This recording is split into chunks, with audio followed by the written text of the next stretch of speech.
बोलिए गणेश जी भगवान की जय। ओम नमः शिवाय। बोलिए लक्ष्मी नारायण भगवान की जय। बोलिए शंकर भगवान की जय। सियावर रामचंद्र भगवान की जय।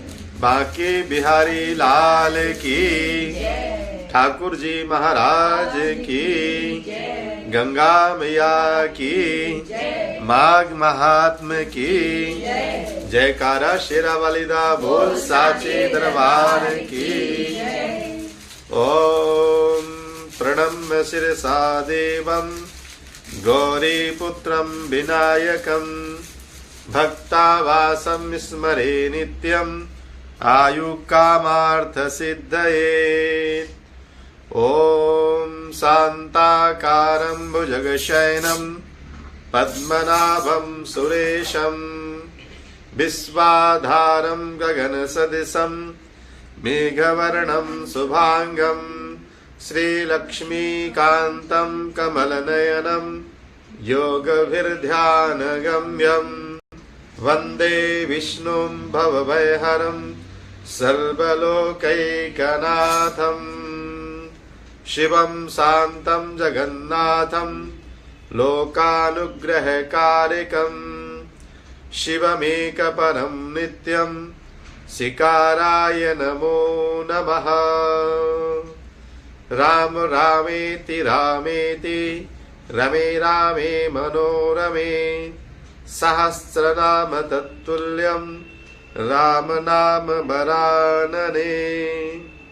नाहं वसामि वैकुंठे योगिनां हृदयेन च मद्भक्त्या यत्र गायन्ते तत्र तिष्ठामि नारदः। सर्वमंगलमांगल्ये शिवे सर्वार्थसाधिके शरण्ये त्र्यंबके गौरी नारायणी नमोस्तुते नारायणी। बोलिए सियावर रामचंद्र भगवान की उमापति महादेव की गंगा मैया की ठाकुर जी महाराज की शालिग्राम भगवान की माघ महात्म की जयकारा शेरा वालिदा की जय। भगवान की कथाओं के अंतर्गत आपने कल जो कथा सुनी उसके आगे की कथा आज की कहते हैं विष्णु के दूत द्वारा अपने पूर्व जन्म का ज्ञान प्राप्त करना तथा अपने 8वें जन्म का पुण्य अपने बड़े भाई को दान कर देना तथा उसे नरक की यातना से मुक्ति दिलाना और उसे स्वर्ग प्रदान कराना। आज की कथा में आप लोग ये सुनेंगे। आज कौन सा अध्याय है पंडित जी? आज 10वां अध्याय है।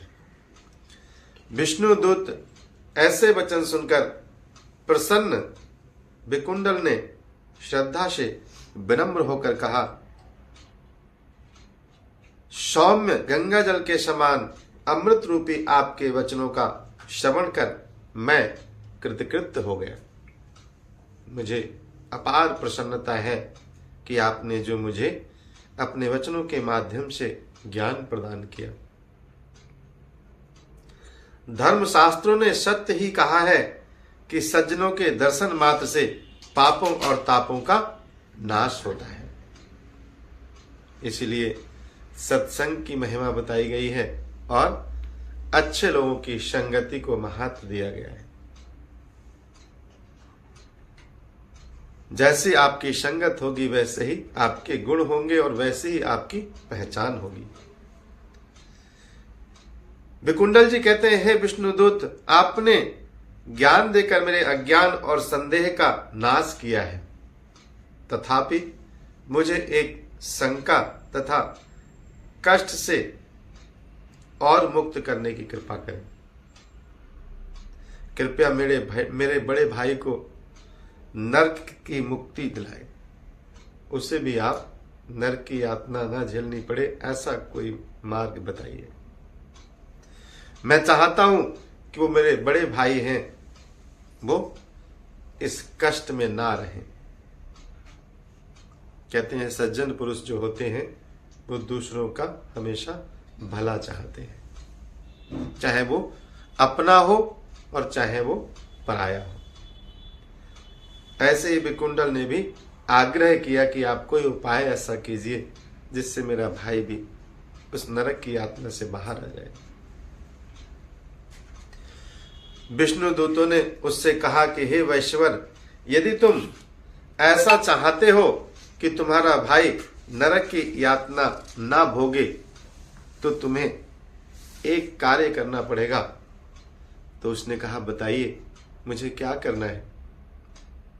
तो भगवान के दूतों ने कहा कि आपको अपने 8वें जन्म का जो पुण्य है वो अपने भाई को अर्पण करना होगा। उस पुण्य से तुम्हारा भाई नरक से स्वर्ग की ओर पहुंच जाएगा।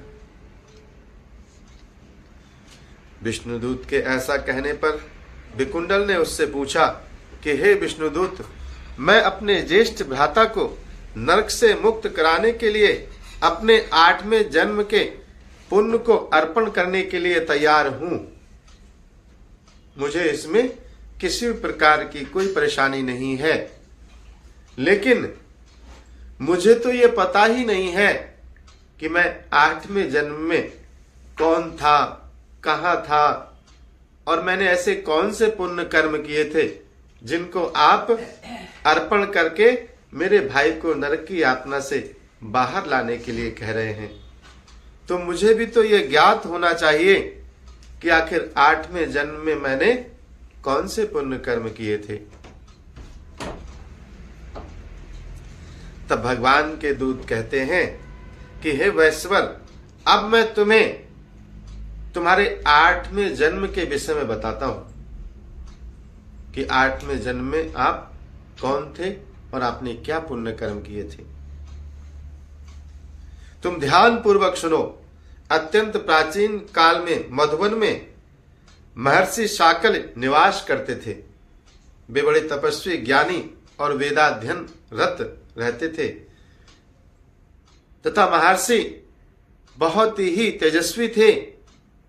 वे प्रजापति ब्रह्मा के समान तथा उनकी पत्नी रेवती भी सती और साध्वी थी। धार्मिक स्त्री थी, भगवान के श्री चरणों में अनवरत रूप से आस्था रखती थी, प्रभु का भजन भी निरंतर किया करती थी। उसके प्रभाव से उन्होंने 9 पुत्रों को जन्म दिया। ध्रुव, शशि, बुध, तार, निर्मोह, जितमाय, ध्यान, काम, गुणाति तथा ज्योतिष्मान। महर्षि के प्रथम 4 पुत्र जो हैं ध्रुव, शशि, बुध, तार तथा अंतिम पुत्र ज्योतिष्मान, ये 5 ही अग्निहोत्री थे। अग्निहोत्री किसे कहते हैं? जो प्रातः काल उठ के अपने नित्य नैमित्तिक कर्म को करके यज्ञ हवन किया करते हैं, उसे कहते हैं अग्निहोत्र। वैसे तो सबके लिए ये अग्निहोत्र बताया गया है। पहले अग्निहोत्र सारी गृहिणियां किया करती थी, जितनी भी गृहिणी होती थी सब करती थी। आज भी अगर हम चाहें तो उसे कर सकते हैं, लेकिन हमें ध्यान रखना होता है। अग्निहोत्र का मतलब पहले चूल्हा जलता था तो वो जैसे ही आटे की रोटी बनाने जाती थी वो पहले थोड़ा सा उसमें से निकाल के उसमें आहुति डाल दिया करती थी। अग्निहोत्र हो गया, लो अग्नि को आपने जिमा दिया। आज भी आपका चूल्हा जलता है, आप चाहें तो थोड़ा सा तोड़ के उस चूल्हे पे अर्पण कर सकते हैं, लेकिन ये हम अपनी आदत पहले चाय बनती है ना। हाँ, रोटी तो बनती नहीं। हाँ, तो ये चीजें, लेकिन रोटी बनाते समय भी हम ऐसा कर सकते हैं। रोटी बनाते समय भी कर सकते हैं। तो कहते हैं वो गृहस्थ जीवन में व्यतीत रहते थे और अग्निहोत्री थे। महर्षि के शेष 4 पुत्र निर्मोह, जितमाय, ध्यान, काम तथा गुणाति, ये 4 पुत्र ही गृहस्थ धर्म से विरक्त पूर्ण सन्यासी थे। 5 जो हैं वो गृहस्थ थे और 4 सन्यासी विरक्त थे। किसी कार्य को करने में इनकी कोई रुचि नहीं थी। ये सभी एक ही ग्राम में निवास करते थे, परंतु ये संग तथा परिग्रह रहित थे। इन्होंने शिखा सूत्र जनेऊ का भी परित्याग कर दिया था। यह स्वर्ण तथा साधारण पत्थर को एक समान समझते थे। स्वर्ण का ढेर लगा हो या पत्थर का ढेर लगा हो, उन्हें कोई मतलब नहीं। इसे कहते हैं मोह और माया से परे। चाहे जिस वस्तु से शरीर को आच्छादित कर लेते थे, चाहे जहां बैठ जाते थे, संध्या काल में अपने घर आकर ये ब्रह्म के चिंतन में लीन हो जाया करते थे। मिल गया पा लिया, नहीं मिला कोई बात नहीं। इन्होंने निद्रा तथा क्षुधा को भी अपने अधीन बस में कर लिया था। सोने को मिला तो सो लिए, नहीं सोने को मिला तो कोई बात नहीं। हम लोग एक दिन नहीं सोते तो हम लोगों की तबीयत बिगड़ने लगती है। एक जिज्ञासा है, ये शिखा और जनेऊ का परित्याग, ये भी बंधन है, बंधन ये भी बंधन है। तो जब आप भगवान से जुड़ते हैं और आप विरक्त हैं, तो फिर विरक्त व्यक्ति किसी तरह का कोई बंधन स्वीकार नहीं करता। इसलिए इन बंधनों को भी रखने की आवश्यकता नहीं है। कहते हैं समस्त कोई भी बंधन नहीं रखना चाहिए।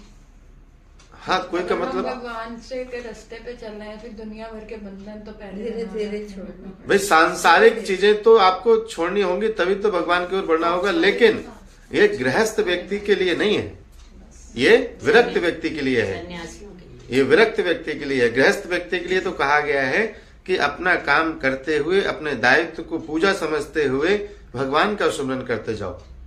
ये नहीं कि आप भगवान के मंदिर में बैठ के भगवान को जल चढ़ाओ, भगवान को फल प्रसाद चढ़ाओ, घर में बच्चे भूखे बैठे हुए हैं। ये पूजा नहीं है। पूजा आपकी यह है कि आप अपने घर परिवार का अच्छे से पालन करें और भगवान का सुमरन करें। क्यों? वो जिम्मेदारी भी परमात्मा ने ही आपको दी है। हाँ, अगर मैंने इस गृहस्थ जीवन में प्रवेश नहीं करना था तो मुझे उसके पहले ही ये निर्णय करना था, उसके बाद मैं इन सब बंधनों से मुक्त। लेकिन अगर आपने बंधन स्वीकार कर लिया है तो उसके उपरांत अगर आप ये कहें कि मैं उसको छोड़ के इसको अपनाऊं, तो ये भी दोष है, ये पाप है। नहीं, ऐसा ये वाला नहीं, ये वाला बंधन नहीं, जो दुनिया भर के फालतू के बंधन है वो तो आपके ऊपर है कि आप जिसको फालतू समझ रहे हैं, जिसको अच्छा समझ रहे हैं। हमारे बंधन हमें पता है ना कि हमारे लिए कौन से आवश्यक हैं, कौन से अनावश्यक हैं। तो अनावश्यक बंधनों को तो वैसे भी नहीं रखना चाहिए। अनावश्यक तो संचय भी नहीं करना चाहिए किसी चीज का। आप देखिए कितने पशु पक्षी जीव जंतु कोई रखते हैं अपने गोदाम में माल खाने का। एक मनुष्य ही रखता है साल भर का इंतजाम करके, और साल भर के बाद भी उसे पता नहीं होता कि ये हो जाएगा, अगर और मिल जाए तो और रख लेगा। तो एक मनुष्य जो है उसकी सबसे ज्यादा गंदी प्रवृत्ति अगर कोई है तो वो संचय करने की, संचय करने की। प्रभु जी ने अनाज में कीड़े पैदा हाँ, कर दिए। कि आप देखिए इतना संचय करता है, इतना संचय करता है, इतना संचय करता है, हर चीज का संचय करता है एक मनुष्य, और संचय करते करते ही उसकी आयु पूर्ण हो जाती है। जबकि वो भी भारतीय ज्यादा करते हैं। नहीं, वो तो खैर जमा बात इंसान की हो रही है। लेकिन आप उसी जगह देख लीजिए, पशु पक्षी जीव जंतु ये रखते हैं, लेकिन क्या वो भूखे रहते हैं? क्या वो अस्वस्थ रहते हैं? नहीं। जैसे वो बढ़िया खाते पीते स्वस्थ रह के चले जाते हैं, उनका कौन खिलाता है उनको? ये बैठे हैं परमात्मा।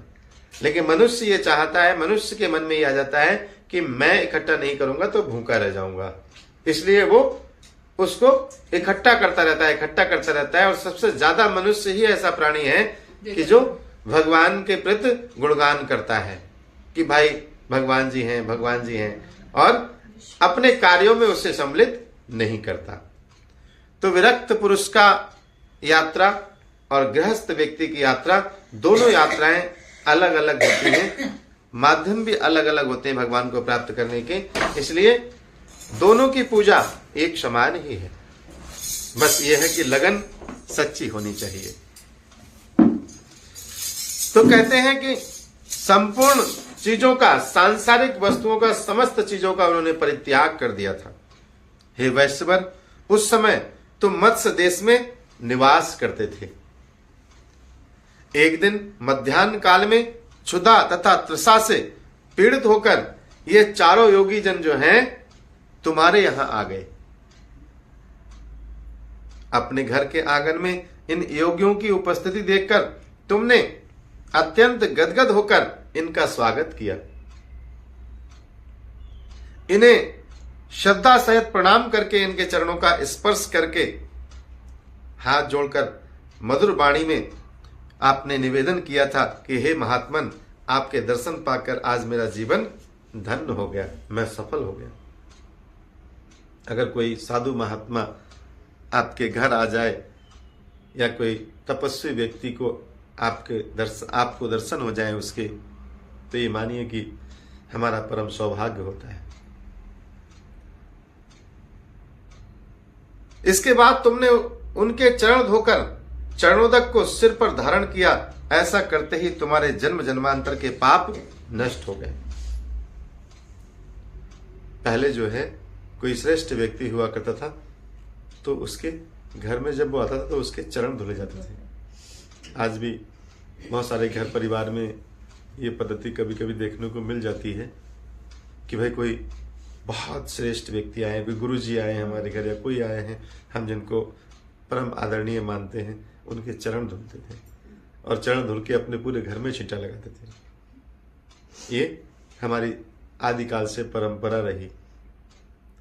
तो कहते हैं उसने चरणोदक धुल के अपने सारे घर में छींटा लगाया और चरणोदक का जैसे ही पान किया उसके सारे जन्म जन्मांतर के पाप धुल गए। हे विप्रवर, फिर तुमने उन सन्यासियों को उत्तम स्वादिष्ट पकवानों तथा मिष्ठान्नों का इच्छा तृप्त भोजन कराया। रात्रि में भी सन्यासियों ने तुम्हारे ही यहां विश्राम किया। उन्होंने संतुष्ट तथा प्रसन्न होकर अपने नियमानुसार रात्रि भर भगवत का भजन किया, भगवान का भजन किया आपके घर में ही। हे वैश्यराज, उन सन्यासियों का स्वागत सत्कार तथा अतिथि सत्कार करके तुम्हें जिस पुण्य की प्राप्ति हुई उसका मैं सहस्रों मुखों से भी वर्णन नहीं कर सकता। सृष्टि के समस्त जीवों में मनुष्य ही को बुद्धिमान प्राणी माना गया है। मनुष्य में भी ब्राह्मण को श्रेष्ठ कहा गया है और ब्राह्मणों में भी विद्वान ब्राह्मण को अति श्रेष्ठ कहा गया है।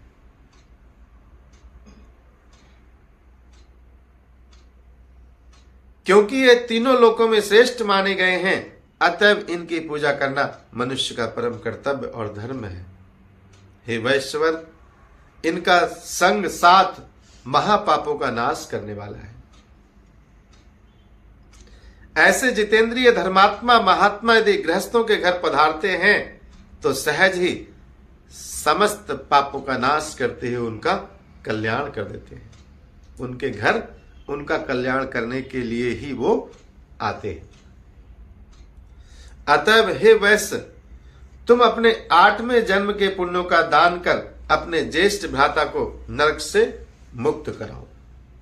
वो जो तुमने पुण्य कर्म किया था उसी को मैं प्रदान करने के लिए तुमसे कह रहा हूं।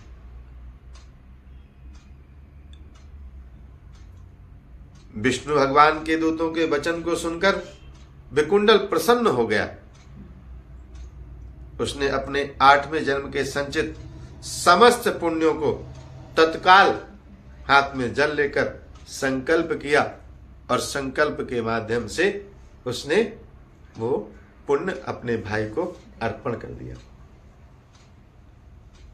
और उसके पुण्य को अर्पण करते ही उसका जो बड़ा भाई था उसे नरक की यातना से मुक्ति प्राप्त हुई। तब दोनों पर देवताओं ने पुष्प वृष्टि की तथा स्वर्गारोहण प्रदान किया। देवता भी प्रसन्न हुए कि देखो कैसा धर्मात्मा भाई है कि इसने एक क्षण भी नहीं लगाया और अपना पुण्य अर्पण कर दिया।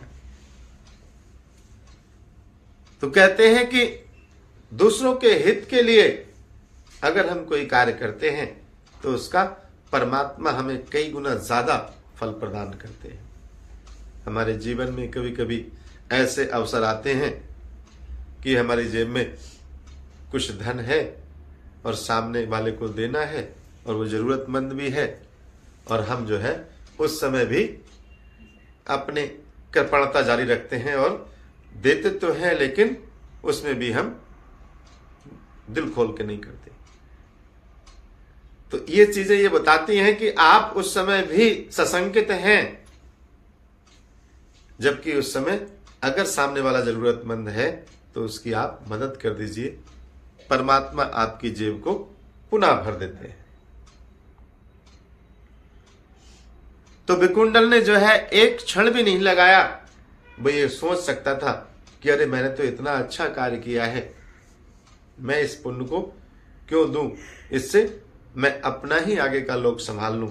लेकिन एक क्षण भी उसने नहीं लगाया, लेकिन उसके मन में यह भाव था कि मेरे भाई को जिस प्रकार से इस नरक की यातना से मुक्ति मिले, मैं उसे करने को तैयार हूं। जब हम सब कुछ भगवान के ऊपर छोड़ देते हैं तो आप ये मानिए कि भगवान हमारे पास जो कुछ उन्होंने दिया है उससे कई गुना ज्यादा हमें और प्रदान कर देते हैं। इसलिए इन सब कथाओं के माध्यम से हमें अपने परलोक को संभालना है, तो आगे का मार्ग हमें इन सब चीजों को अपनाते हुए ही आगे बढ़ाना चाहिए। कहते हैं दोनों जो हैं भगवान विष्णु के दूतों के साथ सीधे स्वर्ग लोक को जाते हैं। हे राजन, जो भी श्रोता भक्ति पूर्वक इस इतिहास का पठन करते हैं अथवा निष्पाप होकर सुनते हैं, उन्हें सहस्रों गौदानों के बराबर पुण्य प्राप्त होता है। इसलिए हे परमपिता परमेश्वर, माघ के महीने में प्रातः काल स्नान करने के उपरांत हम सब लोग भी आपके श्री चरणों में बैठे हैं। हे प्रभु, अपनी कृपा और आशीर्वाद की दृष्टि हम सबके ऊपर बनाए रखना। हम आपके श्री चरणों में बारंबार प्रणाम करते हैं और आपका बहुत बहुत धन्यवाद करते हैं। बोलिए लक्ष्मी नारायण भगवान की, बोलिए शंकर भगवान की, माघ महात्मा की जय।